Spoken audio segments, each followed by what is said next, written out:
So hello hi good morning everyone, welcome back to कौन सी कार। और गुड मॉर्निंग शायद अभी हुई भी नहीं है, आप देख पा रहे होगे दिन अभी निकल रहा है। और आज हम जा रहे हैं लखनऊ से नैनीताल बाय रोड। ख़ास बात यह है कि जो इस गाड़ी से हम लोग जा रहे हैं वो भी हम लोग ने रिसेंटली परचेज़ करी है, सेकंड हैंड, नाम है फोर्ड इकोस्पोर्ट।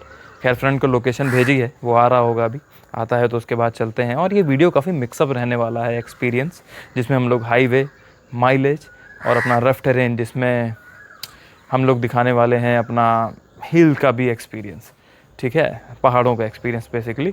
तो चलिए मेरे साथ देखते हैं। मुझे लग रहा है कि शायद वो आ गया है, पता नहीं क्या देख रहा है। इसको उल्टी करके लाओ ना एक। अच्छा, ये वैसे चढ़ा कहाँ दी है, ये चढ़ा कहाँ दी है? वही तो कैमरा है, पता चल नहीं रहा है। अच्छा, खैर हमें ये कह रहे थे यहाँ से जाते हैं, यहाँ से उल्टा लेके आते ना, क्योंकि यहाँ से चले तो जाओगे, उल्टा आना पड़ेगा फिर। उससे अच्छा ये कि पहले ही उल्टी करके लगा लो। रुको रुको रुको, हम कर रहे हैं। कहाँ से? गली से। तो डिस्को वाली लाइट लगा रखी है।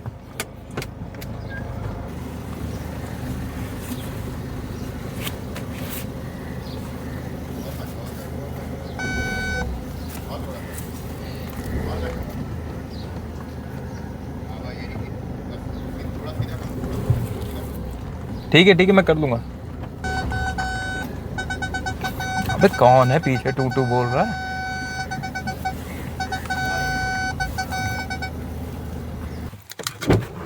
हैं?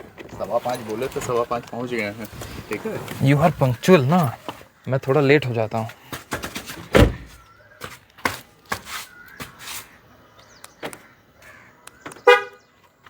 तो हम निकल रहे हैं और सबसे पहले कर लेते हैं ट्रिप का रीसेट, जो मैंने शायद किया नहीं है।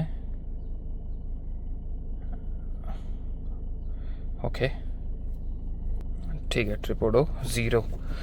ओके लेट्स गो, देखते हैं कितना चलते हैं हम। तो गुड मॉर्निंग दोबारा से। तो हमारी जो ट्रिप है वो ऑफिशियली स्टार्ट हो चुकी है और हम लोग खैर निकल गए हैं। लखनऊ से 50 किलोमीटर आगे भी आ गए हैं।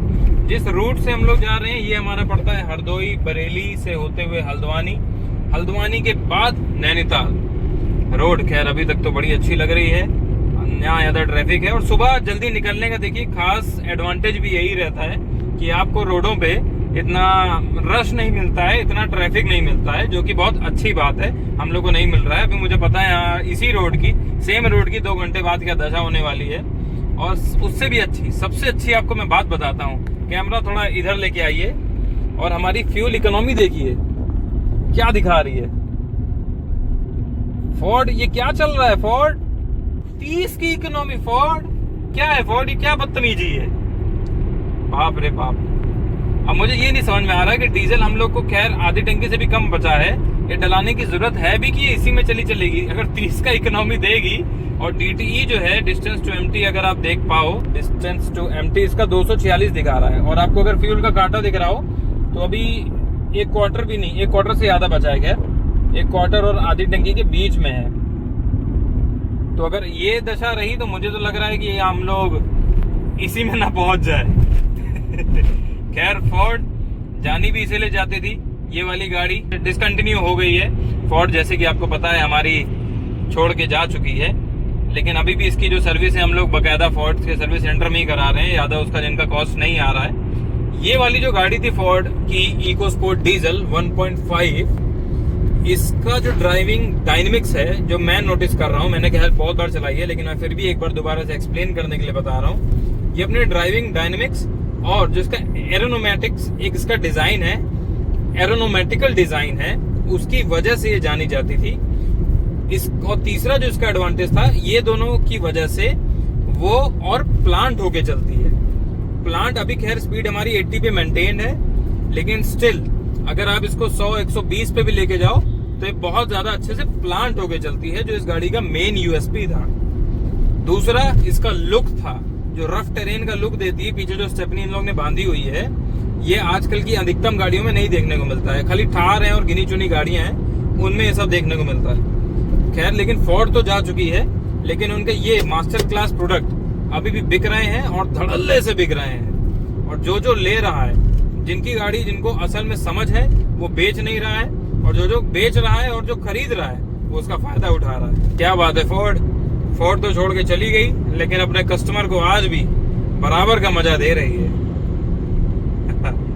तुम्हारा अगला स्टॉप, क्योंकि हम पहुंच चुके हैं बरेली से अगर आप डिस्टेंस यहाँ देखोगे, देख पा रहे हो इधर 265 किलोमीटर हो गए हम लोग को लखनऊ से चले, और ऑलमोस्ट मुझे लग रहा है कि 1 क्वार्टर जितना फ्यूल होता है उतने ही फ्यूल में हम लोग यहाँ तक पहुंच चुके हैं। खैर इकोनॉमी तो मुझे लग रहा है जो उसमें दिखा भी रहा है वो 25-26 की दिखा रहा है, मुझे नहीं पता है ऑनेस्टली कितनी दी है, लेकिन अभी फिर अब टाइम आ गया है, खैर रिजर्व लगने वाला है तो उससे पहले फ्यूल डला लेते हैं। फ्यूल डलाते हैं और देखते हैं अपन को असल में एवरेज कितना मिला है। तो समय हो रहा है 11:54, जैसा कि आप अगर देख पा रहे हो, और हम लोग सुबह निकले थे 6 बजे लखनऊ से। टोटल ऑलमोस्ट हम लोग ने डिस्टेंस कवर कर लिया है, अगर आप इधर देख पाओ 274.5 किलोमीटर अगर आपको दिख रहा हो, और इसी के साथ साथ जो हम लोग को फ्यूल इकोनॉमी मिली है वो है 26.2 किलोमीटर पर लीटर की अभी तक की अपने को फ्यूल इकोनॉमी मिली है। और सच बताऊं तो गाड़ी बड़ी आइडली चलाई है, एकदम 80 के ऊपर नहीं गए हैं, 80-90 यही रहा है मोस्टली हाईवे पे। रोड भी अच्छी थी तो ज्यादा प्रॉब्लम आई नहीं, तो जिसके हिसाब से मुझे लग रहा है कि फ्यूल इकोनॉमी जो भी दिखा रहा है कि हो सकता है कुछ मैच खा जाए। लेकिन फिर भी अगला अपना फ्यूल स्टॉप हम लोग यहाँ रुके हैं पेट्रोल पंप में फ्यूल फिल कराने, देखते हैं इसमें कितना आता है। खैर अगर आप इसमें देख पाओ कि अभी फ्यूल कितना बचा है, तो मुझे लग रहा है कि इसमें शायद अभी होना चाहिए 10 लीटर करीब, और पता नहीं हो सकता है 7-8 लीटर भी हो, लेकिन इतना तो होना चाहिए। इसके आगे फ्यूल कराते हैं फिल, देखते हैं कि टोटल आता कितना है इको स्पोर्ट में, उसके बाद अपन फ्यूल इकोनॉमी नापते हैं टैंक टू टैंक। तो उसमें डीजल अंदाजन आया है 35 लीटर।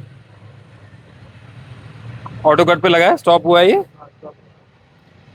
थोड़ा ऊपर करके डालिए लीड में, और जैसे 39-67 है ना, कोशिश करिए 4 का डाल दीजिए, या 46 लीटर कर दीजिए, एक काम करिए। वैसे इतना लीड तक भरना तो नहीं चाहिए।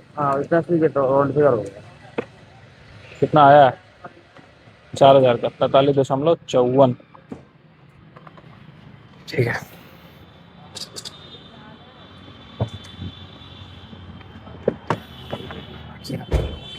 तो अपने को MID पे इस समय रीडिंग जो टोटल है वो है 98660, और जब हम लोग चले थे तब से 274 ऑलमोस्ट चल चुकी है। ठीक है, पेट्रोल पंप पे अभी भी खड़े हैं और देखते हैं इसके बाद। खैर अभी तो फुल कराया है, अब मैं रीसेट नहीं करूंगा, इसके बाद ही देखते हैं कि जब अगली बार डलाएंगे, क्योंकि कांटे का लेवल मेरे को याद है, तब तक कितना आया है एक अंदाजा तो अपने को लग ही जाएगा। नैनीताल ऑलमोस्ट पहुंच गए हम लोग। यहाँ से मेरे ख्याल से जो नैनीताल लेक है वो यहाँ से है 40 किलोमीटर, मेरे ख्याल से 1-1.5 घंटा लगना चाहिए अपने को। गाड़ी की परफॉर्मेंस तो बढ़िया है, अपने को एवरेज वही सेम 25-26, थोड़ा बहुत गिरा है 30 से, लेकिन ठीक है, अच्छा चल रहा है जैसे तैसे। लेकिन इसकी जो असल की ड्यूरेबिलिटी है वो अभी पता चलेगी। जैसे डीजल का जो टॉर्क होता है ना, वो अब पहाड़ों पे ज़्यादा फील होगा। खाली मेरे को वही देखना है कि गाड़ी अब रिएक्ट कैसा करती है। अभी तक तो सब बढ़िया चल रहा है, लेकिन असल की चढ़ाई अगर आप देख पा रहे हो, यहाँ से बड़ी स्टीप चढ़ाई शुरू है। तो डीजल के मजे तो फुल आ रहे हैं, लेकिन 2 ऐसी चीज हैं जो मैंने नोटिस करी जो इको स्पोर्ट में इसका डिसएडवांटेज आप कह सकते हो। कुछ लोगों के लिए हो सकता है और कुछ लोगों के लिए नहीं, लेकिन ज्यादातर लोगों के लिए डिसएडवांटेज होना चाहिए। वो ये है कि इसका जो ए पिलर है ना, ये बहुत मोटा है। इसकी वजह से क्या होता है कि जो विजिबिलिटी आपको इधर दिखनी चाहिए वहां ब्लाइंड स्पॉट बनता है। दूसरा कारण, क्योंकि ए पिलर यानी कि जो दोनों ए पिलर हैं वो इतने मोटे होने की वजह से जो ओवरऑल विजिबिलिटी है पूरी विंड स्क्रीन की वो बहुत ज्यादा छोटी हो जाती है, वो कॉम्प्रोमाइज हो जाती है। इसका जो डिजाइन है वो थोड़ा बॉक्सी सा हो जाता है, क्योंकि अगर आप इतने मोटे पिलर देते हो तो आपको डिजाइन में थोड़ा कॉम्पैक्ट सा रखना पड़ता है ना, तो उसके लिए आपकी विजिबिलिटी वहां कॉम्प्रोमाइज होती है। बस यही इश्यूज आ रहे हैं कि जो ब्लाइंड स्पॉट है वो बहुत ज्यादा हर दूसरे मोड़ पे दिख रहे हैं, इधर पे और इधर पे। बस उनका अगर ध्यान रख के चला जाए तो वैसे इंजन से तो कोई प्रॉब्लम नहीं है। खैर इको स्पोर्ट तो हम सब जानते हैं कि अपने 1.5 लीटर के लिए जानी जाती है, जो इसका डीजल इंजन है अच्छा है। बस इसका डिजाइन मुझे लग रहा है कि हाँ साइड डिसएडवांटेज है। फाइनली हमारी नैनीताल की लेक आ चुकी है, यानी कि हम नैनीताल ऑफिशियली पहुंच चुके हैं। टोटल हमारी गाड़ी चली है 441 किलोमीटर, 441 ही है, यस मोटा माटी 450 किलोमीटर अपन जब लखनऊ से चले थे। 450 का मतलब ये है कि हमारी जो मैं कैलकुलेट कर पा रहा हूँ कि आधी टैंक में मैं यहाँ तक आया हूँ। इसका जो भी कैलकुलेशन होता है क्या इसने फ्यूल इकोनॉमी दी है, मैं इसका वर्ड टू वर्ड इसमें कमेंट बॉक्स में डाल दूंगा, पिन करके रखूंगा। खैर ये वीडियो बनाने का मेरा मोटिव ये था कि अगर आप सेकंड हैंड मार्केट में फोर्ड की गाड़ी, ऐसी गाड़ियां अगर आप ढूंढ रहे हो और आपको अच्छी कंडीशन में मिल जाती है तो ये डील बिल्कुल मत छोड़िएगा, जैसे हम लोग ने नहीं छोड़ी। खैर गाड़ी है बड़ी मजेदार। तो मैं फिर मिलता हूं आपसे अगली वीडियो में। आज के लिए बस इतना ही। आप प्लीज अगर नए हैं तो चैनल को सब्सक्राइब करें और ऐसी ही वीडियोस के लिए प्लीज सब्सक्राइब कौन सी कार, अपने दोस्तों के साथ भी ऐसी वीडियोस प्लीज शेयर करें जो सेकंड हैंड कार लेने के लिए या इवन नई कार लेने के लिए प्लान कर रहे हैं या कर चुके हैं। मैं उनकी जरूर से मदद करूंगा, ये चैनल डेफिनेटली उनकी मदद करेगा। मैं फिर मिलता हूं आपसे अगली वीडियो में। तब तक के लिए drive responsibly and please drive safe.